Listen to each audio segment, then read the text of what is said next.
Shakespeare যতই বলুন নামে কি আসে যায়, তাতে যে অনেক কিছুই আসে যায় তা হাড়ে হাড়ে টের পাচ্ছেন ত্রিপুরার এক বনকর্তা।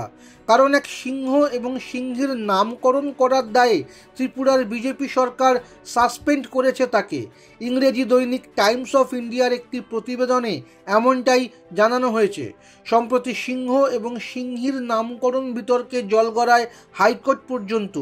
কেন সিংহের নাম আকবর আর সিংহীর নাম সীতা রাখা হবে, আর কেনই বা তাদের একই ঘেরাটোপে রাখা হবে, এই নিয়ে আপত্তি জানিয়ে আদালতের দ্বারস্থ হয় বিশ্ব হিন্দু পরিষদ।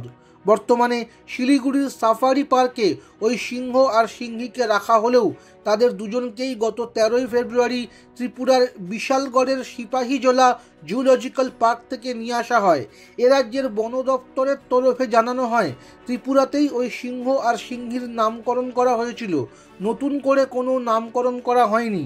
এই বিতর্কের মধ্যেই গত শনিবার ত্রিপুরার মুখ্য বন সংরক্ষণবিদ প্রবীণ লাল আগরওয়ালকে সাসপেন্ড করে সে রাজ্যের সরকার। নামকরণ বিতর্কের জেরেই এই সাসপেনশন বলে ত্রিপুরা প্রশাসন সূত্রে খবর।